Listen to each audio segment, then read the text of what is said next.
Hi, this is Katja de Bok for TulipTV. If you like the show, don't forget, subscribe.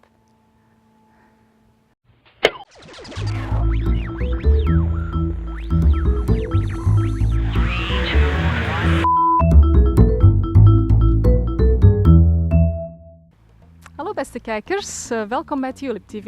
It's nice to see you again. We are in the beautiful VanDusen Botanical Garden today, and this is what's coming up. Coming up this week on TulipTV, Tom Bijvoet tells us about some Canadian habits, we take a tour through Vancouver's famous VanDusen Botanical Gardens, and there is another episode of Biking Through Holland. All coming up this week on TulipTV.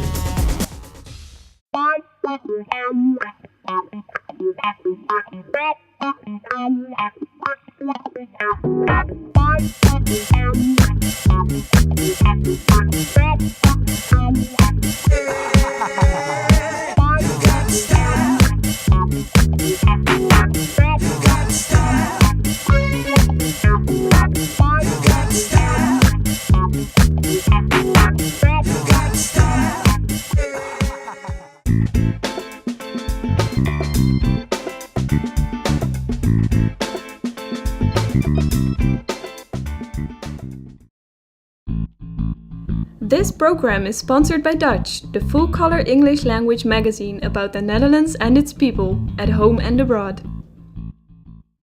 Canada to Leave is the online community for the Dutch living in Canada and the Canadians living in the Netherlands.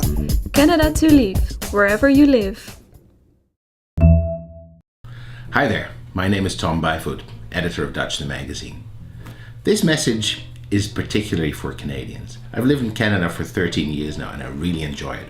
What I really like is how polite you are, but there's a snag there. You guys are so polite that we, as innocent foreigners who settled in your country and who really want to adapt here, have a difficulty sometimes knowing what you mean. I'll give you one example. You take your shoes off when you go into the house, and we in Holland didn't usually do that. So when we first visited the Canadian family, we noticed this row of shoes by the door and we said, are we supposed to take our shoes off? Now you may think that's a silly question, but we meant it seriously. And of course our very polite Canadian host said, no, you don't have to take your shoes off. So we traipsed inside, the whole family, myself, my wife and 4 kids, and we sat at the table with our shoes on. All the Canadian guests had their shoes off. We felt rather uncomfortable when we noticed that conversation was a little stilted and everyone kept looking at our feet. So eventually I said to my wife, maybe we should take our shoes off. We did, and everything lightened up and we had a very, very pleasant evening with our very hospitable Canadian hosts. This is Tom Bijvoet for Dutch the magazine and TulipTV.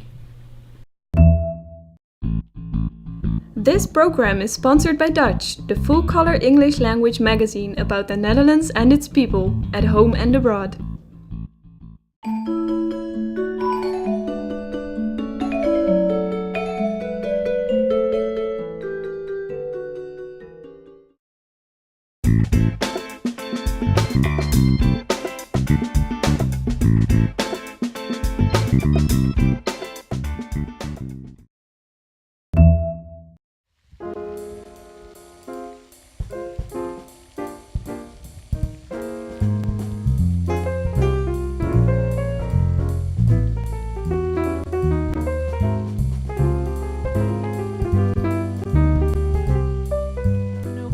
Mr. VanDusen. Well, you know, I came here 4 years ago to Vancouver, to this garden, VanDusen Botanical Garden, and I thought, oh, maybe Mr. VanDusen was someone like my father. Let's say, old Dutch guy who likes flowers. Well, it turns out Mr. VanDusen was a lumberman who was very big in the lumber company Macmillan Bloedel. He was a vice president. He gave money originally to have this garden started, and I still didn't know where Mr. VanDusen had come from, but I have since found out he goes back to the 1600s, to New Amsterdam, and his people have been here for a long, long time. Harry, as a garden director of the VanDusen Botanical Garden, are you a manager or is your work also hands-on? Well, I do put my hands in the ground from time to time, but I'm really not supposed to. It's something I can't help but do. If I see a weed, I bend over and I get it, but really I'm probably running from meetings to meetings when I find myself pulling a weed in between.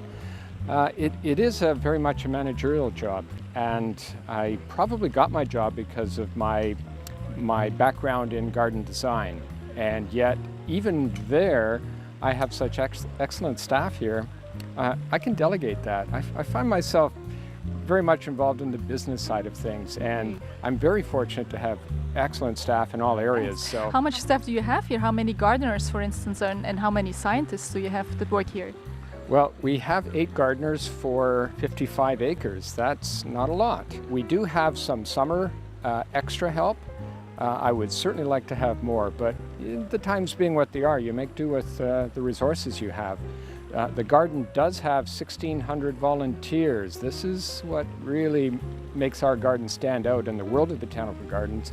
1,600 volunteers. You can do a lot with volunteers. Harry, you've recently been to Belgium and Holland, and you've visited Keukenhof, I read, and even the Floriade in Venlo. How was that for you?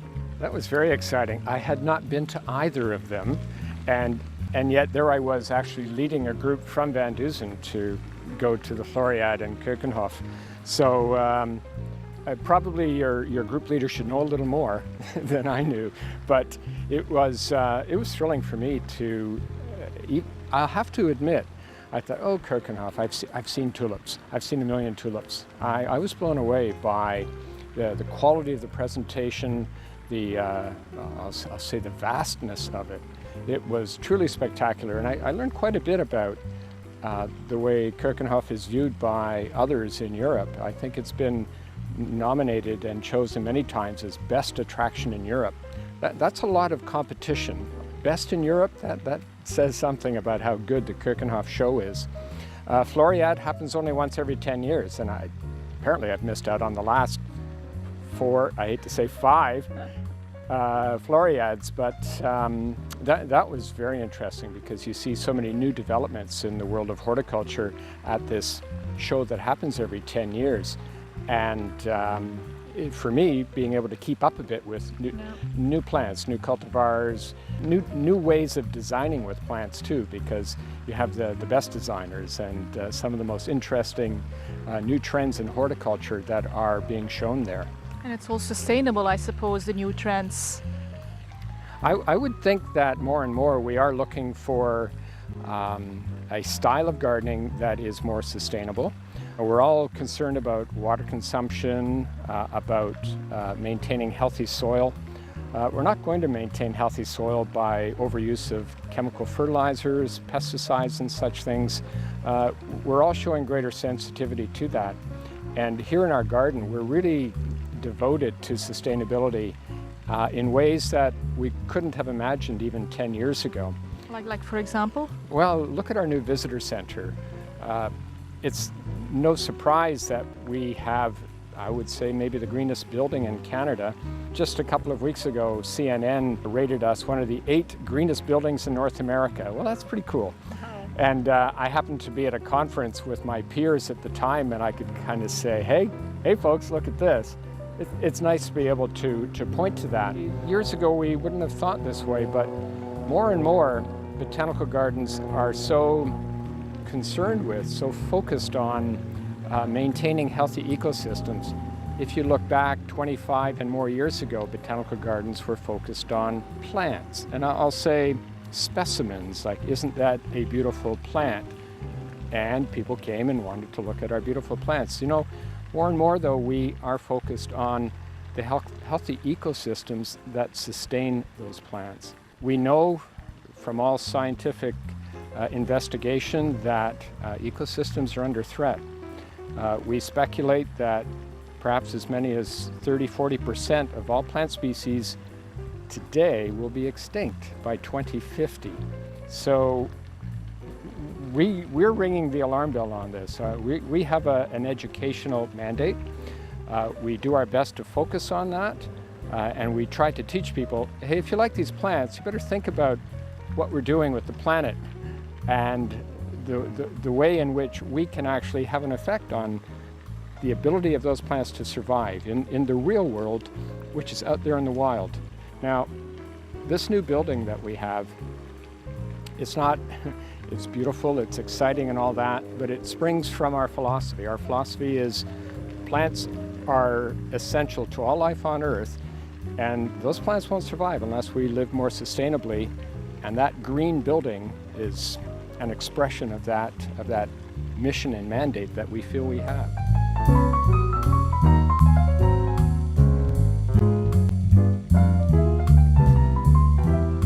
There are very nice interpretive signs here about the roses, but I've noticed not all trees, not all shrubs, not all parks, have these signs here, also including in the VanDusen Botanical Garden. Is that because it's just too much? Can't you catch up with, new plants arriving and putting signs in their space? It does take a lot of work to bring these labels out, put them on the wide variety of plants we have here. It's a full-time job for, let's say, 1.5 people.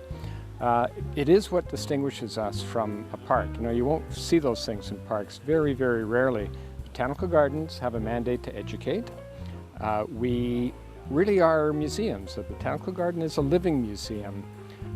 The way that you have paintings or artifacts in a museum, well, that's what these plants are for us. So they're labeled. We document everything. And we document these plants for the purposes of education, plant conservation, display, and research. We're very fortunate here. We have some 80 guides, and they're out here 7 days a week. Not all the time in the winter, I will confess, but this is a garden that has a number of very well-trained guides, and we take our visitors on free tours, and they can get as deep a tour or an understanding of the garden or of certain plants as deep as they want. Our guides have been doing this now for some 30 years, and everyone should come here and get a tour from our guides. They're wonderful volunteers.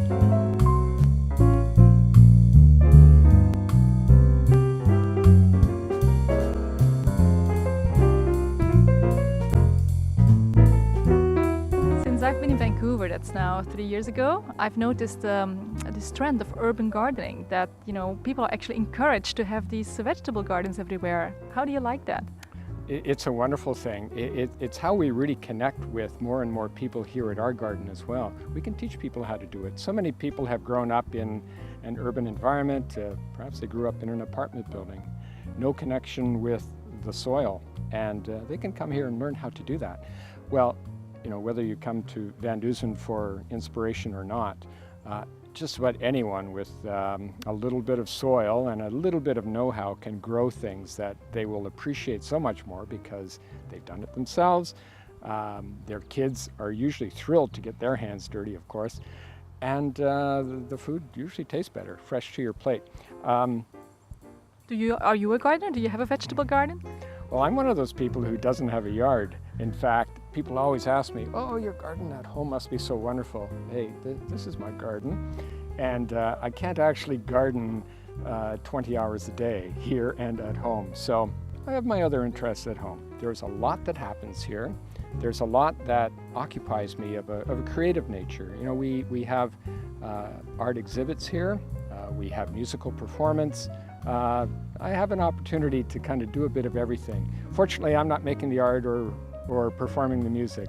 You find the experts, the talented people who can do that.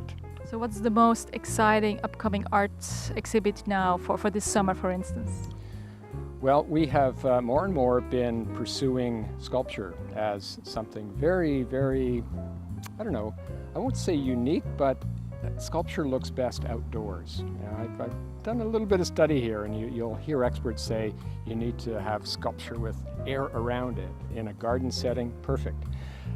So we've done some traditional sculpture here, and we have a bit of a reputation for that. This year, though, we are doing what we call earth art. Earth art is environmental art. The artists come, they take materials from nature, and they create sculpture that is not really intended to last for a lifetime, or perhaps it doesn't even last overnight. You create temporary or ephemeral sculpture, and you do so with a real sort of humility or even reverence, if I could say, for nature. It's art that doesn't intend to impose itself on the world.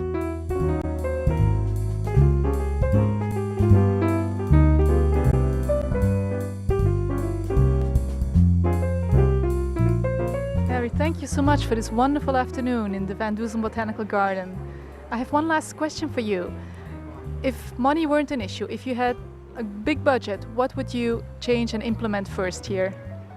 You know, I inherited a garden that was almost perfect, and of course I would say that as the director, but you know, Roy Forster, our first director, Bill Livingston, the superintendent of Park Board, between them created something so beautiful here. I feel much of what I need to do in this garden today is actually to restore some of that original creative design. And I don't need to bring much new to this garden, although if I had a bunch of money, I would definitely put it into better education programs. We have excellent programs. Boy, if we had more money, we'd do that even better. Beef up the education, beef up the things that make this garden sing to the people who come to it. That is, we have wonderful messages here. People should hear more about what we do. You can walk around this garden and just enjoy the nature. You know, you don't need to hear a message, but you know, it's our opportunity to tell people, not only is this beautiful, but you know, if you appreciate this beauty, you should understand that you can't take it for granted. How you live will actually affect what this garden and what the natural world around us will be in a generation, 2 and 3 generations from now. So yes, more money, more education. Okay, we'll agree on that. Thank you so much. You're welcome.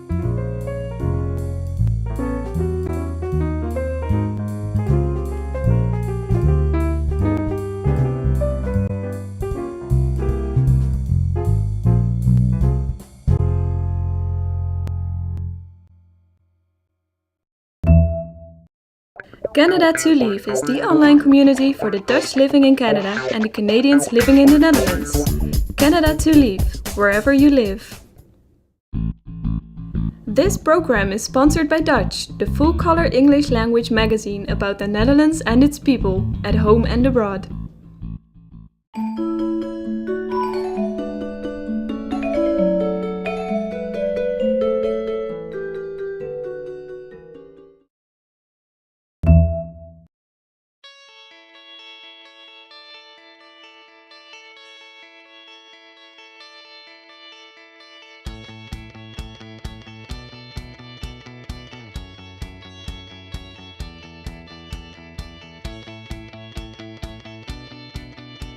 Day 6, and here we are in the marketplace of Gouda, also pronounced as Gouda.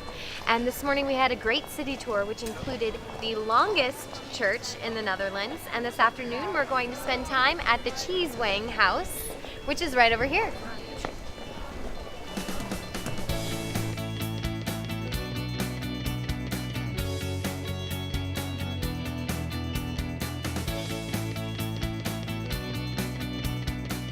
Well, I see up here there are cheeses all different color around the edges. What do those different colors mean? It does mean the mature age of the cheese. So you start very young, it's 4 weeks old, and up to the black, and the black would be more than 1.5 years old. So we heard that this is maybe something that is very common in the Dutch household. Yes, yes. Everybody will use it. It's a slicer. So we like to eat cheese on our bread. So you need to have thin slices, so we use the slicer. Is this something that we would consider typical Dutch then? I think so, yes. All right, there's another for our typical Dutch. Right behind me is the cheese weighing house we were just in. It is also the last KLM house on our journey. We've just found out it is a special edition KLM house.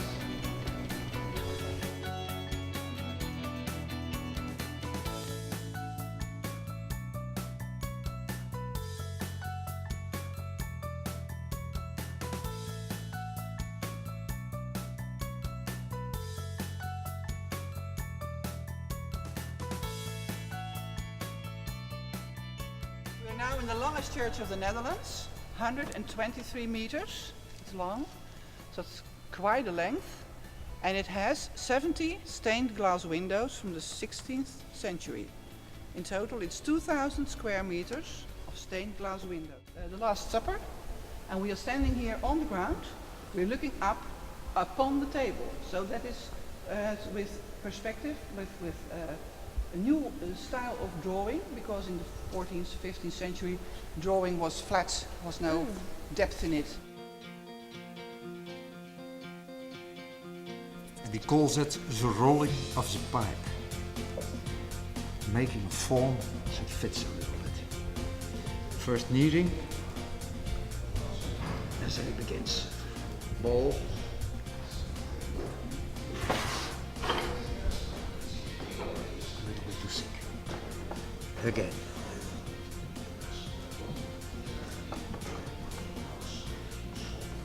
And then the most important thing of the pipe, the smoke channel. And there he goes. Exactly in the middle, I hope. And I pull the clay over the needle. And I feel with my fingers where the needle is.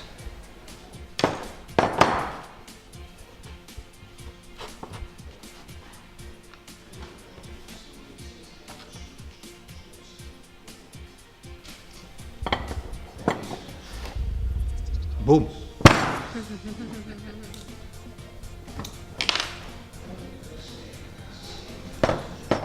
Dangerous action to get it out, yes.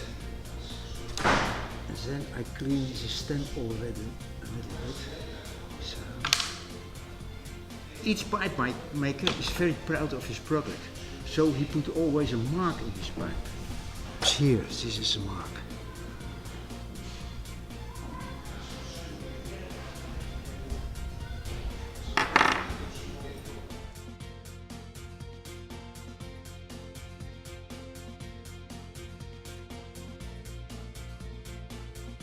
This is one of my favorite things in Holland, the stroopwafels. We're gonna learn how to make them right now. He's really excited. Run!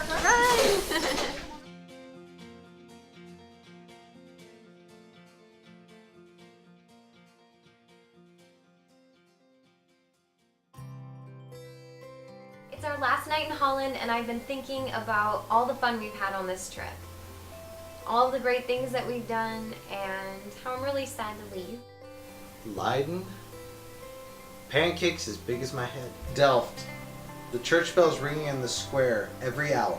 We've been to 6 cities on this tour, and each one has been so different. They all have their different character and their different style, and we have experienced so much in such a short time. Thank you very much, KLM and Holland, and thank you so much to all the people that followed us on this adventure.